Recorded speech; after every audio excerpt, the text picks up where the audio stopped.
So in the Sutra, Jagat Vachitvat.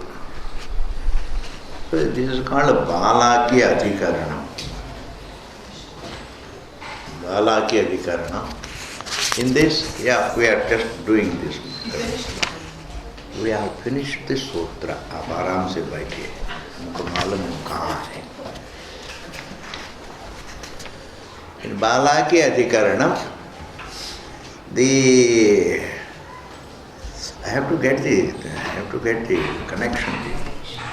You can't start from exactly where you stopped.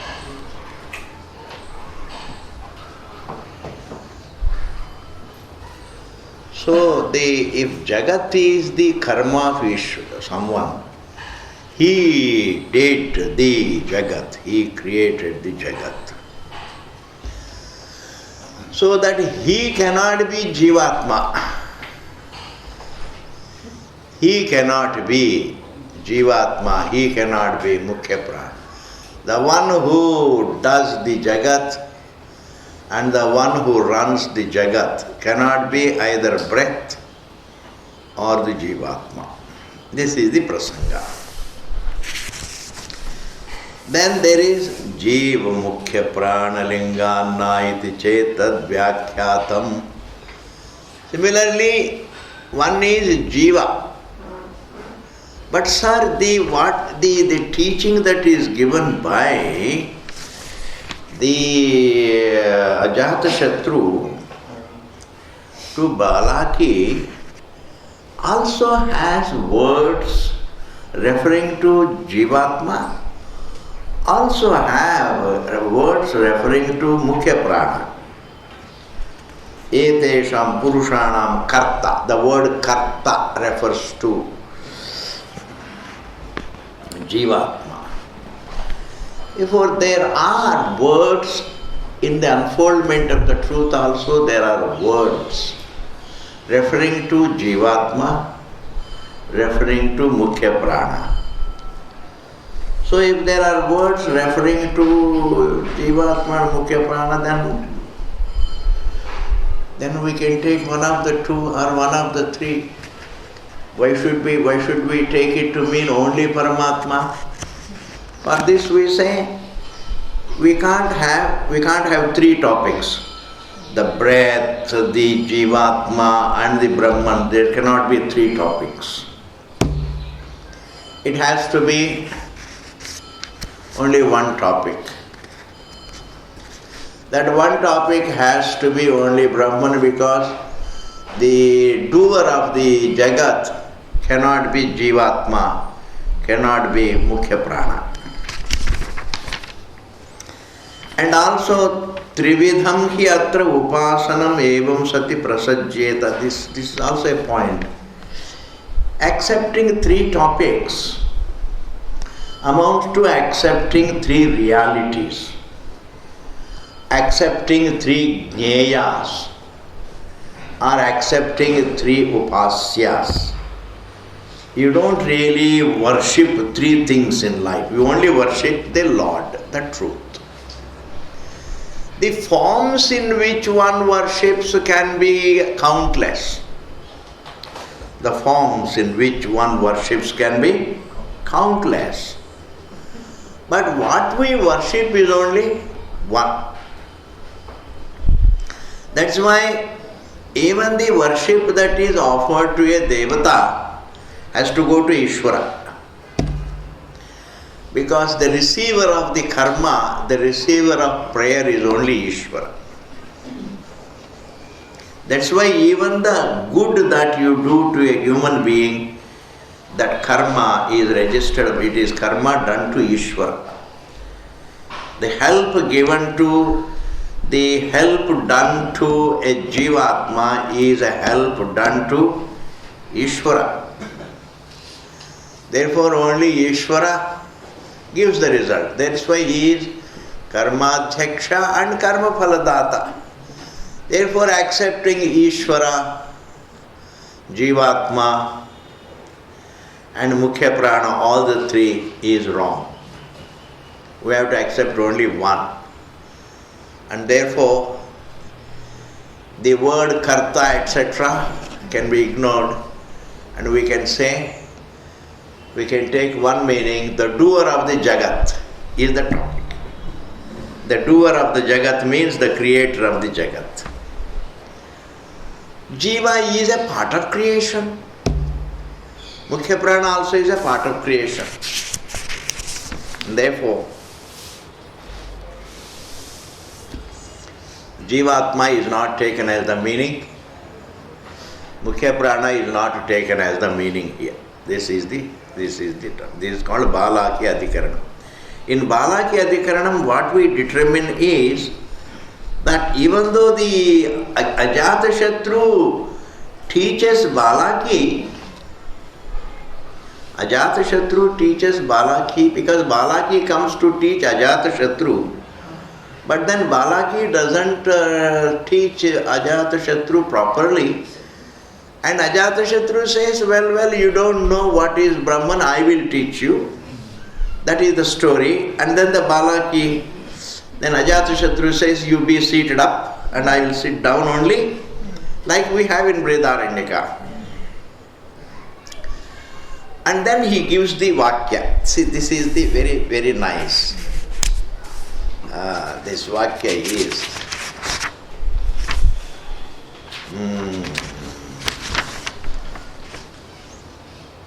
Yo vai balaki etesham purushanam karta yasya vai etat karma saveditavyaham.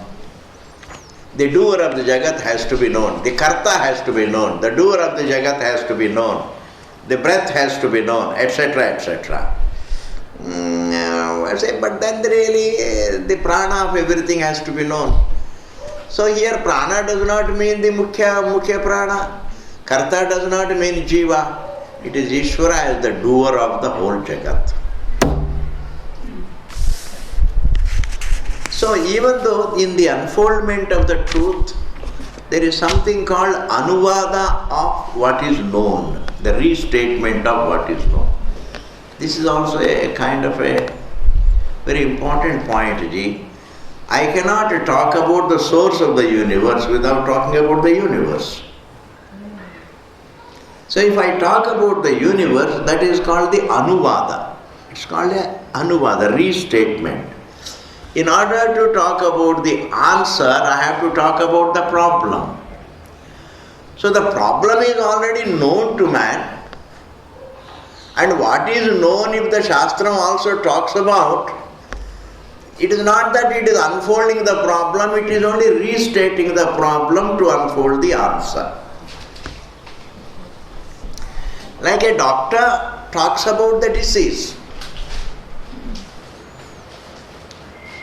When a doctor talks about the disease, it doesn't mean that is his topic. He talks about the disease so that really he can give the answer.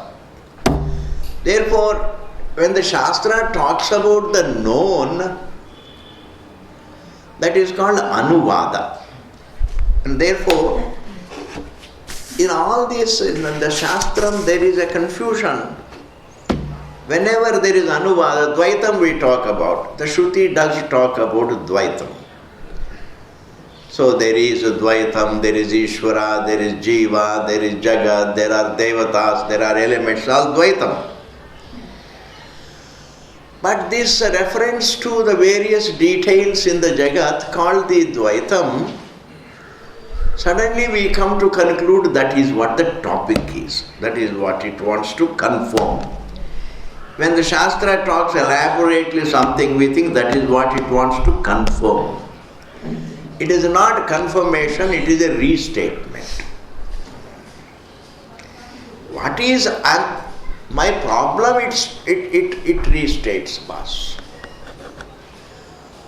And then he says, even though there are so many details, there is jivas, there are countless jivas, and there are countless the lokas, the countless devatas and elements, but all of them have come from one Ishvara, sustained by one, ultimately the unfoldment of the common source.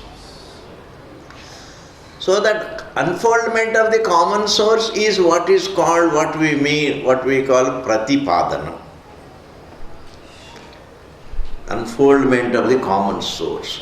The ununderstood truth is unfolded. The unfoldment of the ununderstood truth is called pratipadanam.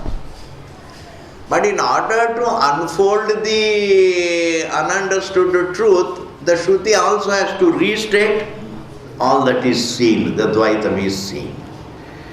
So now when it elaborately restates the Dvaitam, the reader of Vedanta may think that this is the topic.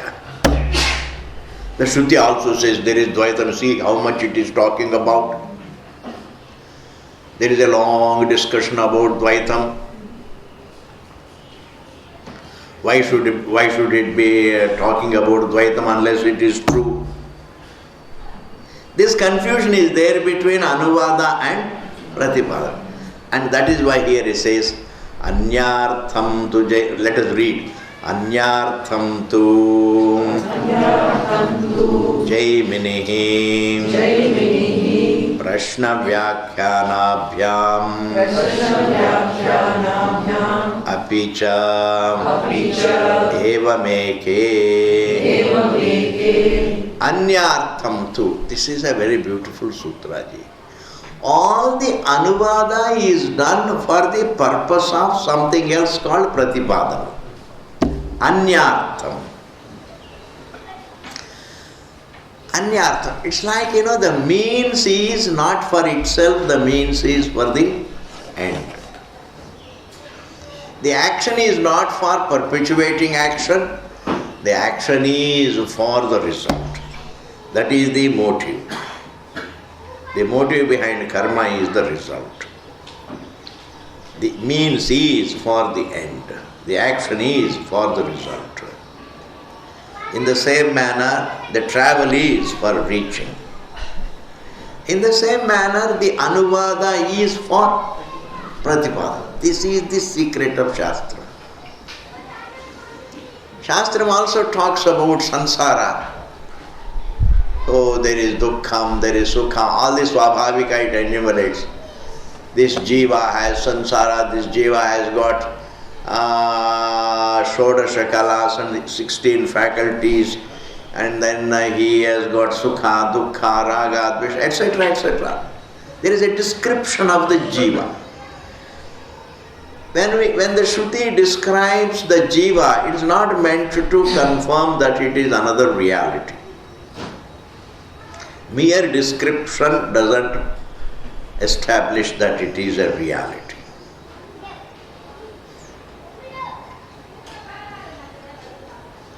Mere travel doesn't establish that that is the motive. That's why it says Anyartham tu. It's for something else. Anyartham tu. There is a reference to the breath for showing its source. There is a reference to the Jivatma for showing its source. There is a reference to the Prapancha for showing its source. That is called Anyartham tu. Jaimini. Jaimini Rishi talks. Haji, a paper thoda dheere se kar लीजिए. Baba nahi. Jaimini. Jaimini Rishi always says, sir, in unfolding the truth there is also reference to the details of the creation. But this reference to the details of the creation is called Anuvada. It's not for itself. It is for unfolding the truth, that is Pratipadana.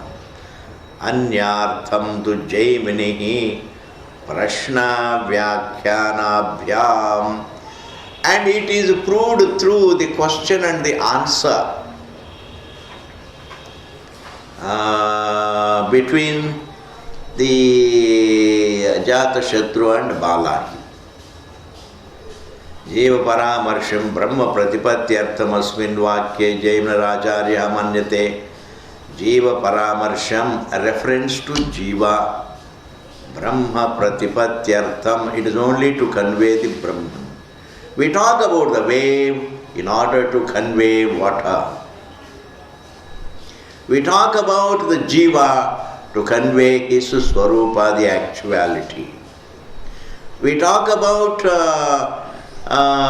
Sansara to convey the freedom from it. It's amazing. We talk about something to convey the freedom from it. We talk about the sound to convey the silence. We talk about the names and forms to convey the name and form, name-free being. So if there is something name-free and form-free, it cannot be a part of creation. If there is something called name-free and form-free, it cannot be a part of, because the whole creation is full of name and form. Name and form, in the sense it is objectified, it appears to us. When the Jagat appears to us, it is name and form. Sound also is name and form. Taste also is name and form. Touch, name and form. All the five elements, name and form. Therefore, Nama and Rupa, both of them are referred to convey the seer as free from them. Iticha evam eke. In this manner, a lot of people understand that Jiva Paramarsha is for Brahma Pratipatti. Mukhya Prana Paramarsha is for Brahma Pratipatti. Jagat Paramarsha is for Brahma Pratipatti. Reference to any detail in the creation, is meant to convey the source. Clear? And Kva yeshaha yetat balake purushaha srishta Kva va yetat abhut kutaha yetadagat. Ajatashatru asks the question to Balaki, hey Balaki, tell me, where was this person asleep? He has woken up. But before he woke up, where was he?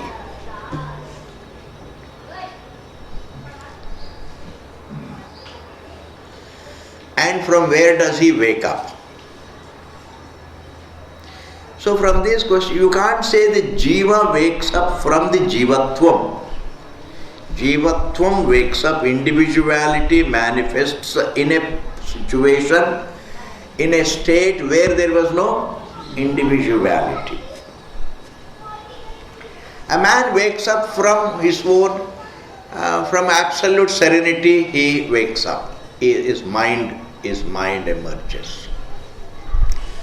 So that means when the Jiva transcends the thought, the same Jiva stands as Paramatma. That is the Anubhava.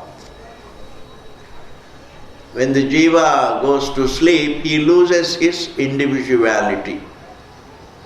He loses his name and form. Therefore, we can't say there is Jiva even in sleep. In sleep there is no Jiva. Jivatvam resolves. There is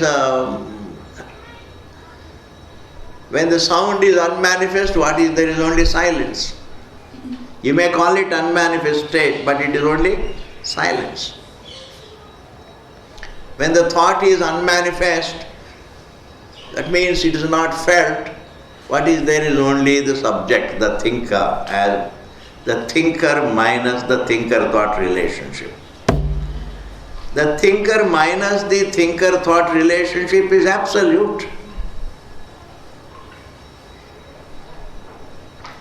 The same conscious being minus the thinker-thought relationship is absolute. In meditation, the thinker is relatively free from thinker-thought relationship because he is trying to avoid it.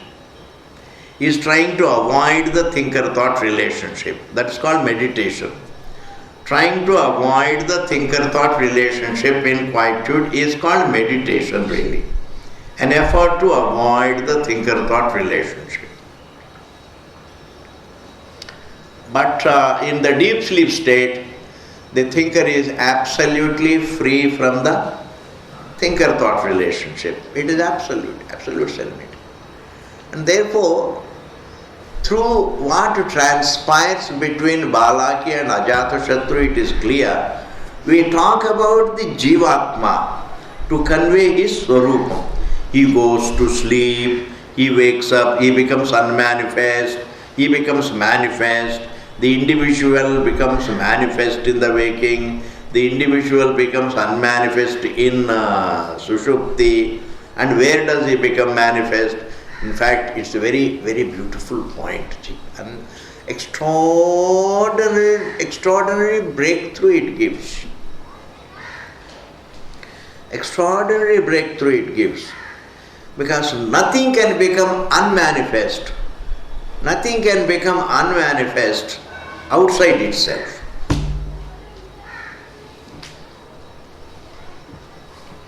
Nothing can become unmanifest. When the wave becomes unmanifest, it becomes unmanifest in itself.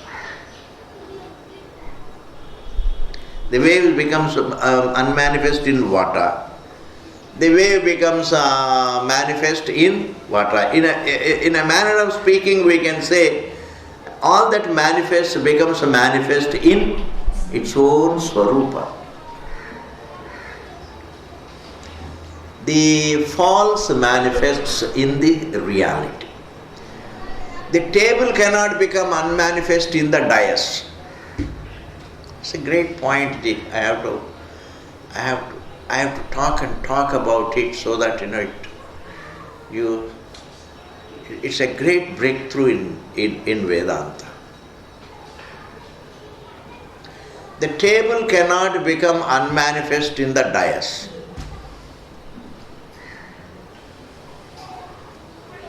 The wave cannot become unmanifest in another wave. The wave can only become unmanifest in its own self. That means wave is both, it is something that is ever present as water, and it is also something that becomes manifest. That means it is two things. As a form it manifests in itself the substance. This is what we call, as water it is satyam, as wave it is mithya. So we can say it manifests in itself, it becomes unmanifest in itself. The table cannot become unmanifest in the pot, but it has to become unmanifest in its own self, that is wood. Therefore, this thinking in terms of manifest and unmanifest establishes one thing: they are not two. What manifests and where it manifests are not two.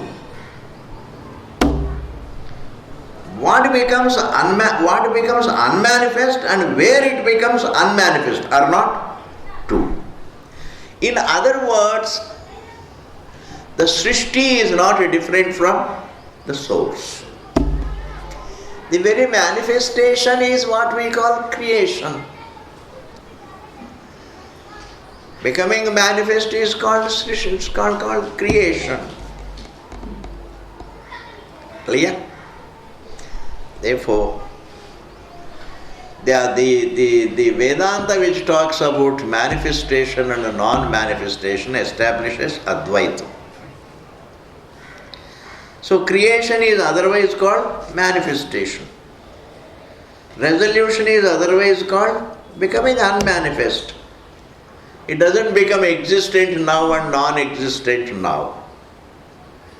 It is present, it is manifest now and unmanifest now.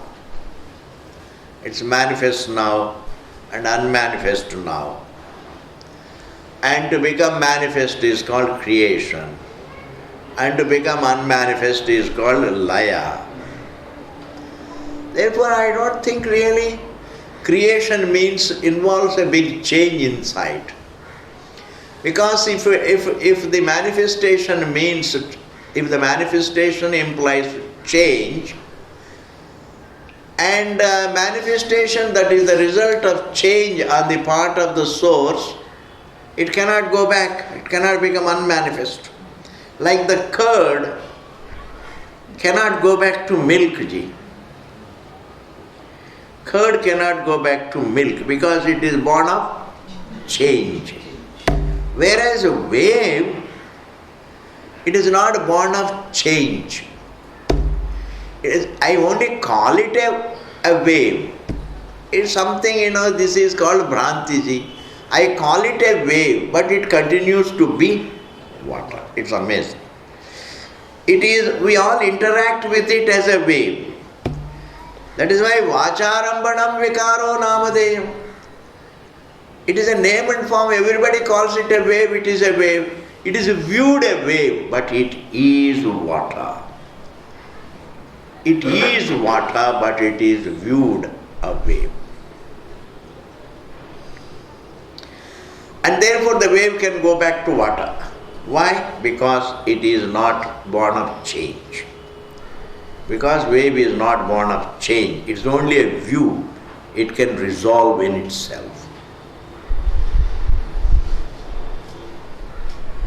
Whereas anything that is born of change, the body, if a person becomes, middle-aged person, he can't go back to infancy. The body cannot go back to infancy. Because every next day is a change. I mean, teenager, every stage of life is born of change. The body is changing, it can't go back to its original status. Whereas in everyday life, what is very beautiful, I wake up and again go back to sleep. That means I emerge back in exactly where I emerged. In the morning I spring from total absolute serenity. I emerge from total serenity in total serenity, and again I go back to the total serenity. That means our life is not a product of change. It's an appearance in ourselves. Like wave is an appearance in itself, similarly life is an appearance in its own self, in its own source. And therefore, from this discussion, analyzing the deep sleep state establishes that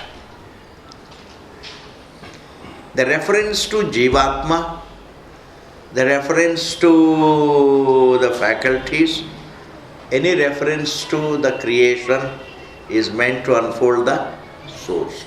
We talk about the wave to convey the water. This is the mantra. We talk about the ocean to convey the water. We talk about the Jivatma to convey his Brahma. We talk about the Sansara to convey the Sansara free self.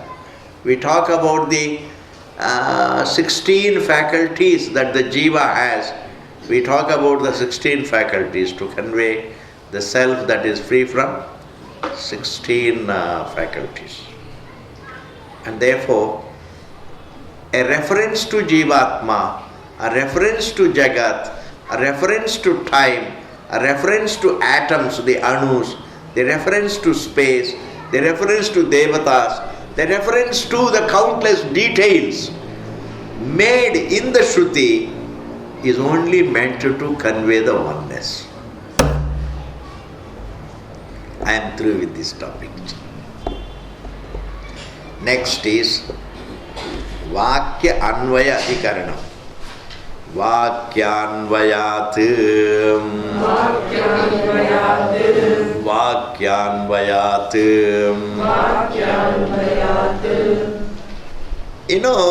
In Brihadaranyaka Upanishad, there is a Brahmana called Maitreyi Brahmana. In this Maitreyi Brahmana, there was a rishi by name Yajnavalkya. This Yajnavalkya, he was a Brahmajnaniji. And if a person gets Brahma Jnanam in the prime of his life, then once he is past 60 like that, when he comes of the age of sannyasa, even though he is a Brahmajnani, but as per the Shastram, he takes sannyasa. This is what is called Vidvat sannyasa. As a wise person, you take sannyasa. It is called Vidvat sannyasa. Supposing a student takes sannyasa so that he can live a quiet life, so that he can understand. For the purpose of knowing, if a person takes sannyasa, then it is called Vividisha sannyasa. Vividisha sannyasa means renunciation for the purpose of knowing the truth. If a person comes to know the truth, if he already knows the truth, and then if he takes sannyasa, then it is called Vidvat sannyasa. So, Yajnavalkya wanted to take Vidvat sannyasa. And then, even though he was a Brahmajnani, but then there is you see, the more you become informed about the Shastra, the more you respect the norms of Vyavahara. The more you respect the codes of Vyavahara. The more you respect the Dharma.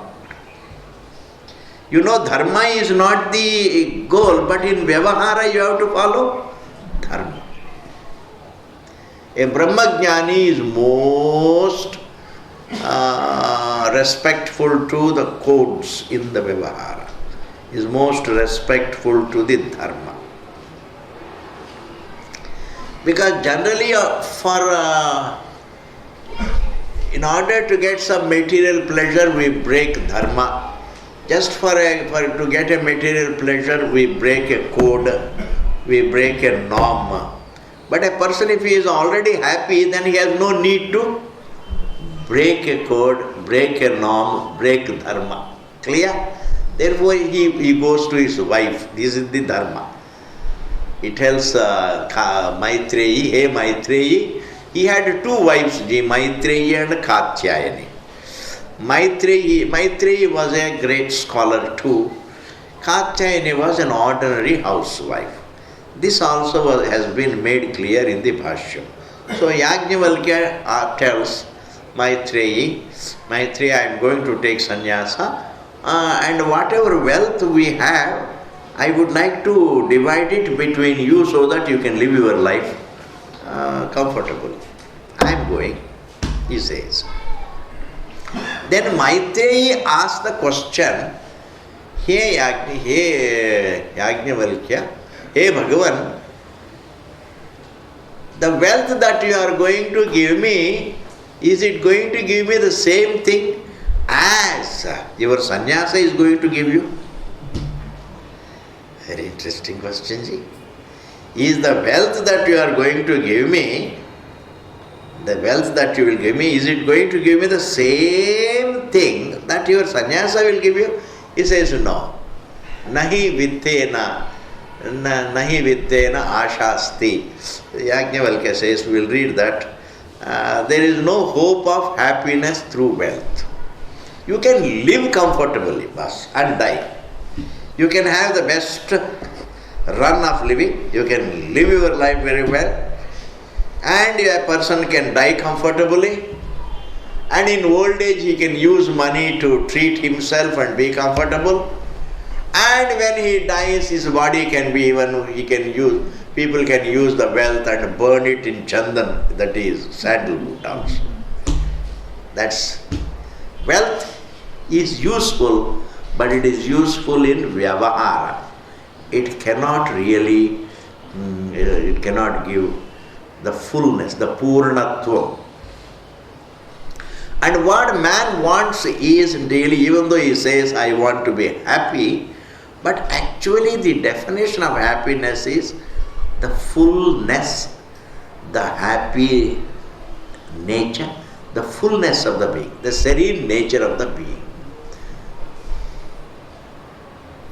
It is like, when a person is restless, then his peace lies in being restful. And what is absolute restfulness? Is it not unlimitedness? Absolute restfulness, absolute stillness is infinity. Absolute stillness. Choiceless stillness. Not stillness that is brought about.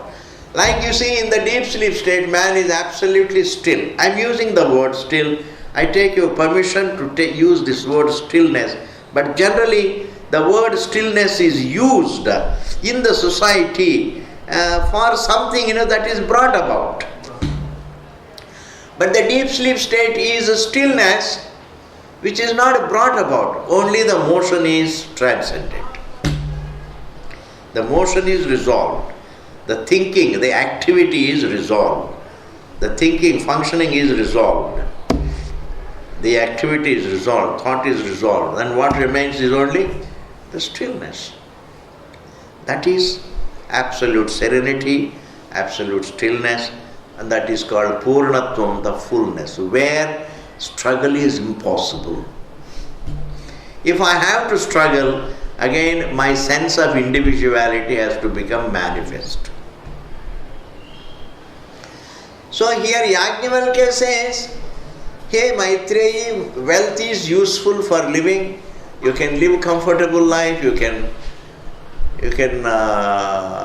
have a lot of pleasures, you can taste variety of things, touch variety of things, smell variety of things, you can buy the material pleasures.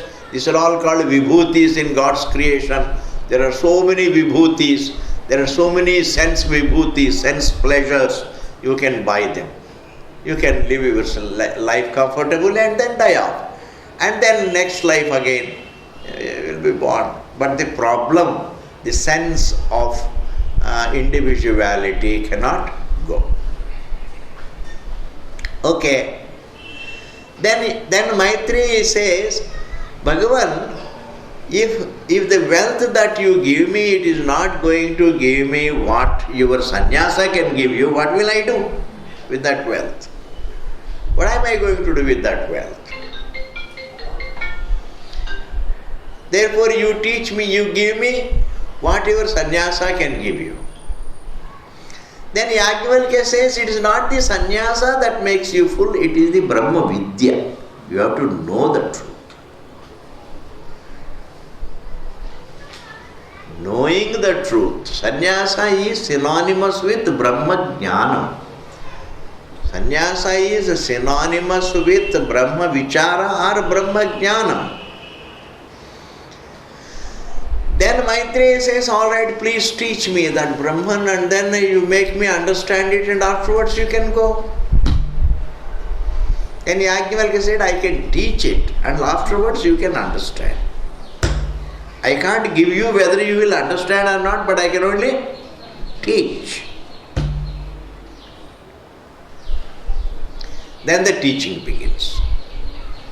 And Navare Patyuka, there is a long list.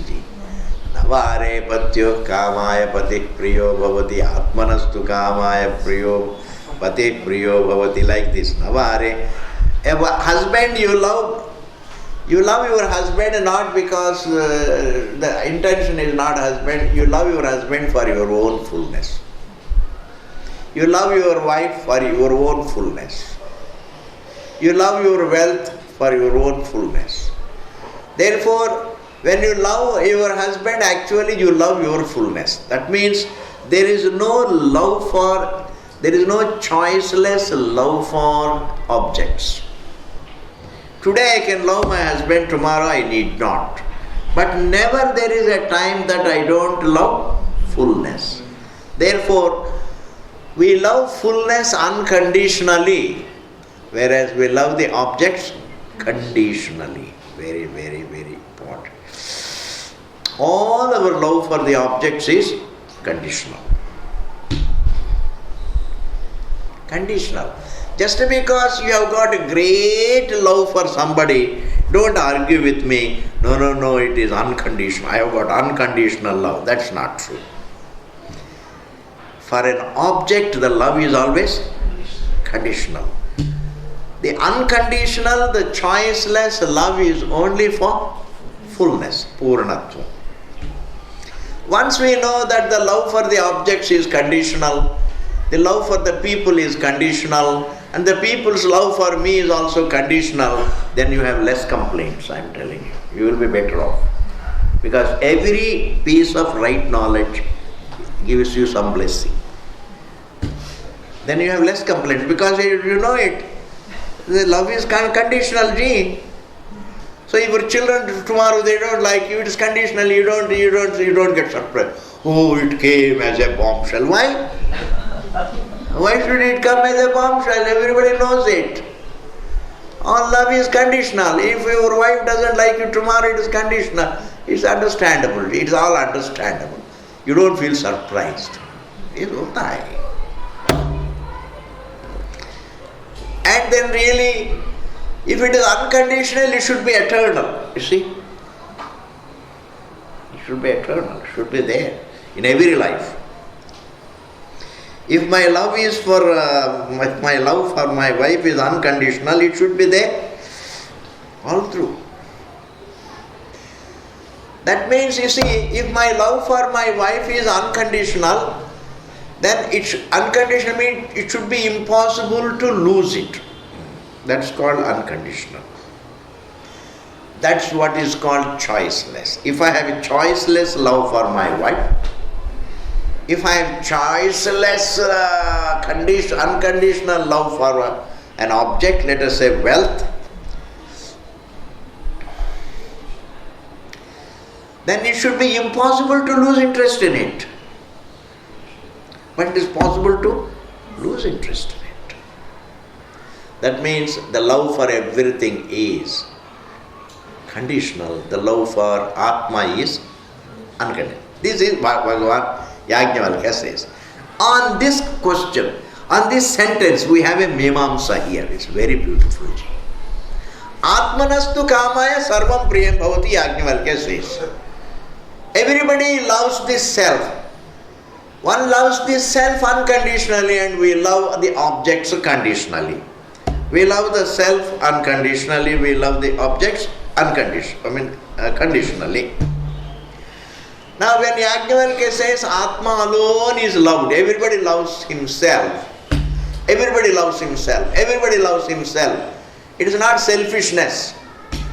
Even selflessness also is, I become selfless because I love my happiness. When I become selfish, I am only loving my happiness. When I am generous, I am loving my happiness. When I love children, I am loving my happiness. When I love their wealth, I am loving my happiness. This is a very big truth, Ji.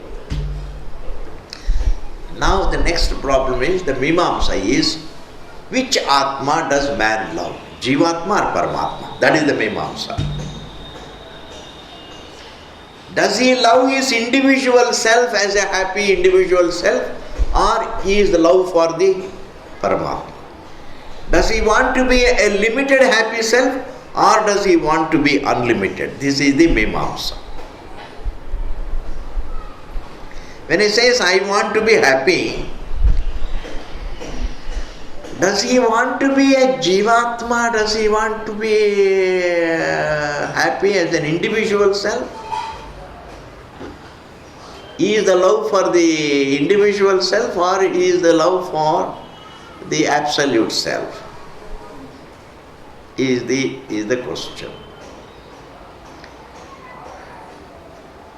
The Mimamsa says, no, Vakya Anvayat. Here the answer is this.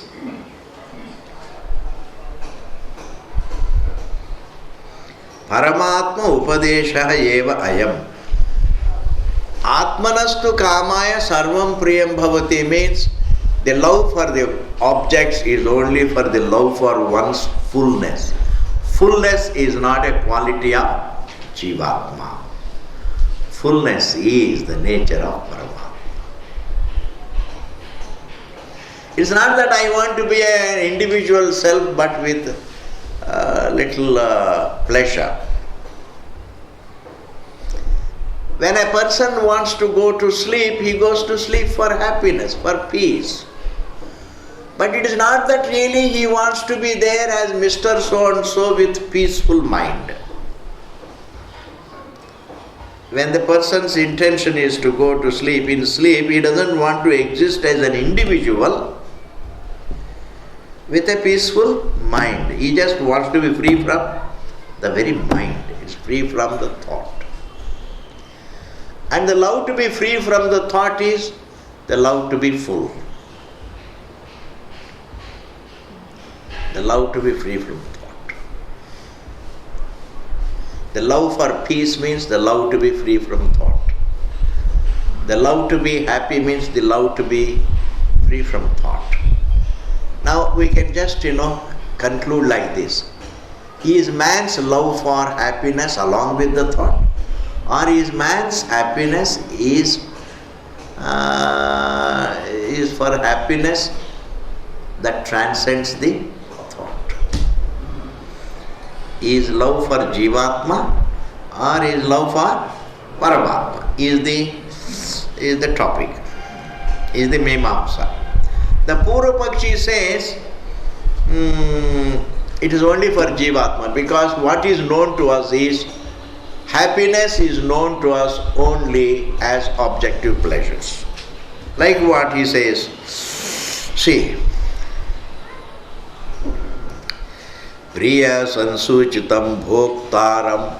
Pleasure lies in enjoyment. Enjoyment is happiness. Atmanam upakramya anantaramidam atmana darshanadi upadishyamanam atmanam gazrunam.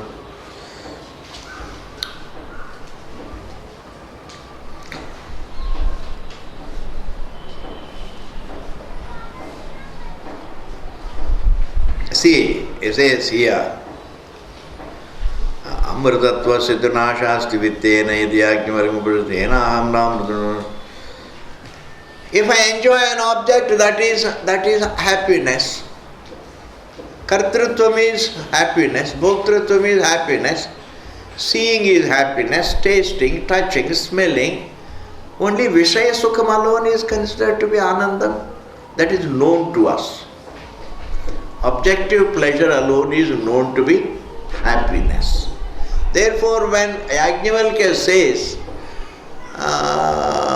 everybody loves everything for happiness, it means only for his own. You love an object not for the sake of an object, for enjoying it, for the pleasure of it. For the pleasure of it. Jivatma wants an object for the pleasure of it. I want a form for the pleasure of it. I want a sound for the pleasure of it. I want a taste for the pleasure of it. Therefore, why do you want to bring in Paramatma here? Jivatma loves the world for the pleasure of it. And even when he enjoys the pleasure, he continues to be Jivatma. You understand? I see. I'm not greatly well, I'm trying to convey. Still I'm not very well. But I have to convey something, you have come all the way.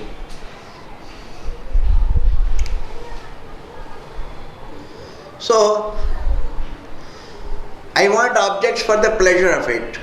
But when I enjoy the pleasure, I don't have to become unlimited. I can continue to be a physiological individual. I can continue to be a biological individual. I can continue to be a Jivatma. I can be a Jivatma and still enjoy the pleasure. Therefore, Purva Pakshi says here, the love for the self means the love for only the Jivatma's pleasure. The love for the self does not mean the love for Paramatma. The love for the... I want to continue to be an individual but with a lot of pleasure. And for which the Siddhanti says here, no. Here the Atma means Paramatma, because a Jivatma, the problem is, the dukkham is, Jivatma as an individual, he can never be he can never be happy. As an individual, the discomfort is felt not through the senses. The discomfort is felt through one's idea about oneself. Our discomfort does not lie in seeing the unpleasant things or hearing the unpleasant things or tasting or touching or smelling unpleasant things. Dukkham comes not from the unpleasant things. Creation does not give us dukkham. The idea that I am limited makes us uncomfortable. I think this is most important. Man's dukkham comes not from the world. Neither it comes from the outside, nor does it well up from within.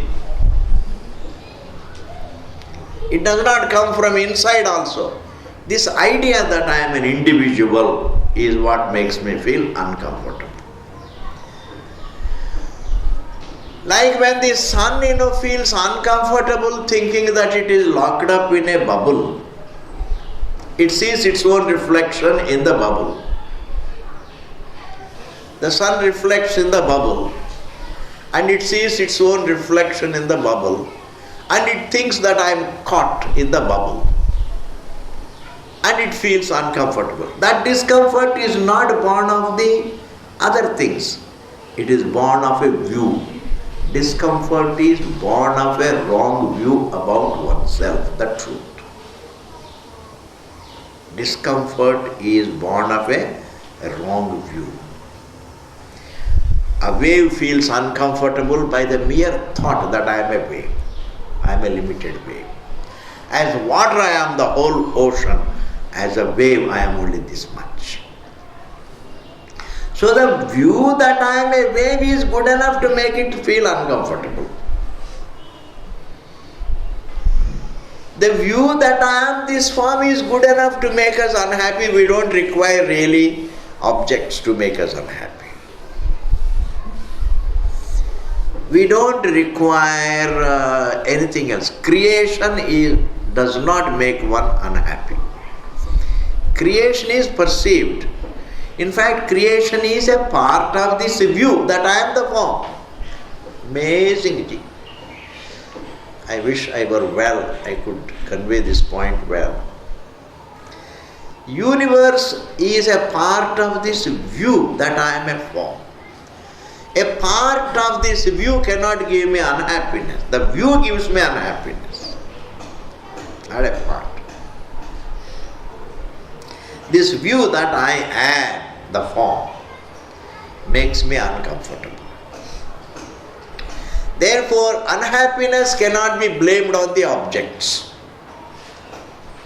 Discomfort cannot be blamed on the objects. Discomfort cannot be due to anything.